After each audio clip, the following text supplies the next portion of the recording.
오늘은 개인적으로 일이 있어가지고 성균관대학교 홈페이지를 이제 좀 보고 있었는데요. 성균관대학교가 사실은 이제 한국 대학들 가운데에서 뉴 로멀 새로운 규범을 만들고 있는 학교로 이제 인정을 받고 있는데요. 이 보도자료에 보니까 성균관대 네이버와 손잡고 AI 기반 학술 정보 플랫폼이라고 되어 있어요. 이 학술 정보 이 통합 플랫폼은 제 주된 연구 영역 가운데 하나여가지고 어떤 내용이 있느냐 봤더니만 이제 인공지능 기반하는 그러한 통합 플랫폼이 스콜리틱스 2.0 그 2.0이라고 하는 것은 우리 흔히들 기존 시스템을 고도화할 때 사용하는 단어죠. 그래서 웹도 홈페이지에서 SNS로 가면서 웹 2.0 이런 말을 쓰고요. 그래서 이제 보니까 네이버에서 이제 하고 있는 사업을 이제 성균관대학교가 BK가 이제 협력을 해서 한다라고 하는데 뭐 내용은 이제 아주 짧게 나와 있어가지고 구체적인 내용이 없는데 AI를 활용한 연구자 식별 기능, 그 다음에 연구자 맞춤형, 그 다음에 딥러닝을 통한 토픽 및 트렌드 제공 이렇게 되어 있더라고요. 지금 사실은 이제 연구자 식별이 상당히 중요해지고 있잖아요. 그래서 국제적으로는 오키드 같은 시스템, ORCID 같은 글로벌 식별 시스템을 사용하고 있는데 우리나라는 아직까지 이제 ORCID 같은 글로벌 식별 시스템의 문화가 많이 이제 확산되어 있지 않는 그런 상황이죠. 그래서 다시 한번 이제 이게 뭘까 싶어가지고 이제 스칼라틱스를 검색을 하니 스칼라틱스.net이라고 하는 이런 서비스가 있었어요. 그 옆에 네이버 어카데믹이라고 되어 있죠. 그래서 국가별 컨트리 그다음 기관별 그다음에 기관 말고도 어떤 뭐 연구 그룹이라든가 단위가 있을 거고 그다음에 저자별 해서 2021년도 10월 21일 해서 이 사람들의 기본 서비스가 뭔지 해서 이제 저자를 위한 서비스가 있고 그런데 이게 지금 사인인 해야 돼 계정이 있어야 되더라고요. 문화는 뭐 계정이 없어가지고 이 사람들이 어떤 서비스를 하는지를 정확하게는 이제 모르겠어요. 그러나 이제 겉으로 보기에는 학술 정보 플랫폼이 가지고 있는 기초적인 그런 서지학적 서비스를 이제 제공해 주는 것 같아요. 비교 서비스. 그 다음에 이제 여기 스콜리틱스가 이제 보니까 국내 기업인데 이제 홈페이지를 이제 영어로 이렇게 이제 만들어 놓은 거죠. 그래서 여기 유튜브에도 이제 내가 들어가 봤어요. 근데 유튜브도 아직까지 뭐 활성화가 그렇게 안 되어 있더라고요. 그 다음에 FAQ하고 좀 읽어봤는데 정보가 너무 없어가지고 좀 우아하더라고요. 그래서 이제 이게 네이버 어카데미 이게 어떤 뭐냐 고도화 버전이지 않습니까? 그래서 네이버 이제 어카데미 학술 정보에 들어가 가지고 네이버 학술 정보가 어느 정도의 수준인지 한번 이제 살펴봤어요.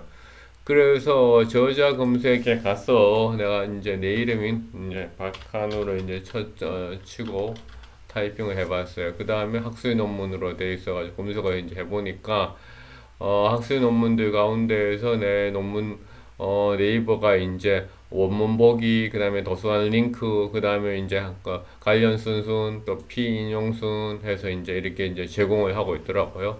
그 다음에 뭐 최신 순 해서 되어 있어요. 최신 순, 그 다음에 오래된 순. 그래서 보니까 국내 그 학술지 논문들은 네이버가 데이터들을 제대로 뭐잘 가지고 오고 그 다음에 연구자 식별도 되어 있는 것 같고 그 다음에 피인용 정보도 잘 가지고 오는 것 같아요.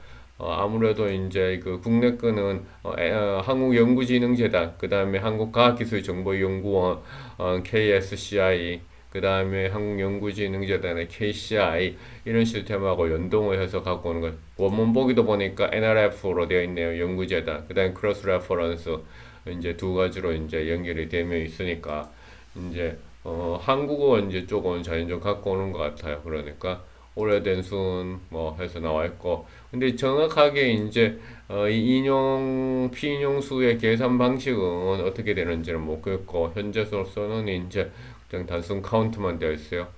그래서 이제 영어로 네이버 어카데믹을 한우팍이라고 쳐봤어요.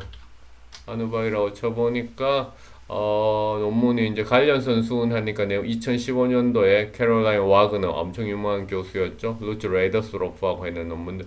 이건 원문이 어디에 있는가 하니까 오픈 액세스, 디렉토리 오픈 액세스 하고 이제 크로스 레퍼런스 이런 데 이제 연계된 논문들이 나오네요. 그다음에 피인용수 105회 인용 나오고 보니까 이것도 이게 지금 영어로 쳤는데 그럭저럭 내 논문들을 이제 잘 찾아오는 것 같아요.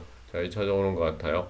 그런데 지금 피인용수로 이렇게 해보니까 이게 지금 내 논문이 아닌 것들이 이제 막 나타나는 거예요. 그래서 아무래도 자연계열 쪽의 논문들 가운데에서 내 이름하고 유사한 것들이 이제 불러와지는 것 같다는 생각이 들어요. 그래서 여기에서 등재 정보를 그러니까 SSCI로 이제 한번 해가지고 다시 한번 더 이제 검색을 해봤어요. 그리고 나서 피인용수로 이렇게 해보니까 그래도 이게 지금 이 선택한 항목 이게 지금 제대로 메뉴가 제대로 작동을 하지 않는 것 같다는 생각이 좀 드네요. 그렇죠? 선택 SSCI 하고 피인용수 해도 제대로 안. 근데 네이버 어카데믹이 여전히 이제 이런 그 국제 논문에 대한 연구자 식별이라든가 여기에 대한 서지학적 정보를 처리하는 거는 아직까지는 이제 미비하다. 그래서 아마 이제 스콜리틱스를 2.0이랑 업그레이드 하면서 성균관대학하고 뭔가에 협력을 하고 있는 것 같다라는 생각이 들어요. 그 다음에 이제 연구 트렌드 분석이라서 베타 서비스가 있는다고 하는데 이 연구 트렌드 분석은 많이 그러니까 연구된 것들 2016년도의 주요 키워드 라든가 이 분야의 논문들 해서 이제 나와 있는데 한번 볼까요? 자, 연구 트렌드 분석에 가서 이제 그러니까 쭉 내가 지금 나는 사실 복합학 분야인데 복합학 분야가 내 관심인데 복합학 분야에서는 제너럴 워크 이건 불용어 처리해야 되는 거 아닌가 싶은데요. 시스템, 어나리시스, 모델, 테크놀로지 이런 단어들 너무나 이제 의미가 그렇게 특별한 의미가 없는 단어들이 많네요. 인문학으로 사회과학으로 한번 가볼까요? 사회과학에 가가지고는 이제 우리가 그래도 내가 이제 문헌정보학하고 그 다음에 신문방송학하고 뭐 사회학하고 사회과학 일반 뭐 정치학 내가 사실 이런 거 다 연결이 되어 있는 사실 학제적 연구를 하고 있는 사람인데 보니까 신문방송학을 일단 해보니까 미디어 당연한 거죠. 리터러처. 그러니까 지금 불용어 처리가 제대로 안 돼 있다 하는 거죠. 미디어, 랭귀지, 커뮤니케이션, 어나리시스, 에듀케이션, 인포메이션. 불용어 처리는 조금 해야 되겠네요. 그렇죠. 자, 그 다음에 학술지가 어느 정도 있고, 피인용 문헌. 이것은 지금 분야별 연구들은 KCI 데이터인지, SSCI인지 모르겠지만은, 일단 영어로 나오는 걸로 봤을 때는 SSCI가 아닐까라고 생각을 좀 합니다. 자, 그 다음에 내 학술 정보로 하면 내가 로그인해서 이건 소속된 대학 기관의 도서관으로 설정을 하면 도서관에 원문에 연결할 수 있고 그래서 로그인을 하라라는 그 얘기고 하고 있고 분야별 출판 인용 현황 하면 신문방송학과 분야 요게 지금 연구 트렌드 분석하고 유사한 것 같네요.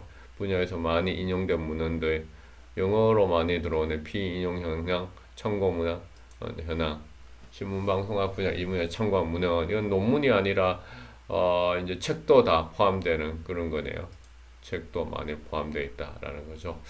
좀 관리길이 좀 있네요. 지금 네이버 어카데믹스가. 그래서 사이테이션 데이터베이스 서치 이렇게 되어 있다라는 거죠. 그래서 처음에 다시 얘기했던 이 스콜리틱스의 이제 애가 누가 운영하는가 봤더니 그러니까 루비콘테크라고 하는 회사예요. 이 루비콘테크라고 하는 회사를 또 보니까 이런 이제 연구를 이제 연구한다 이런 거죠. 우리가 이제 리서치 오브 리서치 혹은 사이언스 오브 사이언스 얘기하는 것처럼 이제 연구를 연구하나. 그게 정말로 이제 우리나라가 필요한 거죠. 노벨상이라든가 이런 소위 말해서 수월성 있는 연구를 하기 위해서는. 그래서 리서치 솔루션 전문 기업이다 해놨어요. 사실 연구라고 하는 것은 우리가 이제 실증주의 연구에서는 연구 가설을 수립을 하고 그 다음에 선행 연구를 그 다음에 분석하죠. 선행 연구를 분석하는 이유는 내가 하고 있는 연구가 얼마만큼 가치 있는지를 찾기 위해서 하는 것이죠. 그 다음에 그러한 가치들을 그러니까 정당화시키기 위해서 하는 거죠. 그 다음에 연구를 실제로 진행을 하고요. 그 다음에 연구 결과를 논문으로 쓰는 거죠. 그 다음에 그것을 이제 출판을 하는데 이제 오픈 액세스로 출판할 수도 있고 아니면 이제 우리가 그냥 구독료 기반의 학술지도 하고 그 다음에 여기까지로 이제 다 끝난다고 생각하는 거죠.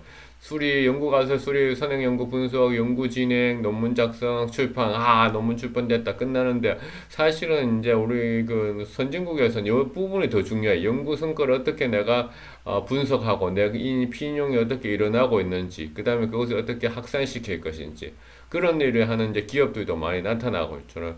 여기 이제 쿠도스라고 하는 외국 기업도 이제 나한테 이제 이메일들이 자주 와가지고 내 연구 성과를 하산해 주겠다는 거죠. 그런 혹은 이제 그러기 위해서 이제 뭐 컨퍼런스에 발표를 하기도 하고 이제 사후 연구 결과를 또 발표하기도 하거든요. 사전 연구 결과뿐만이 아니라 사후 연구 결과는 것은 이제 포스트 퍼블리케이션도 발표를 하기도 합니다.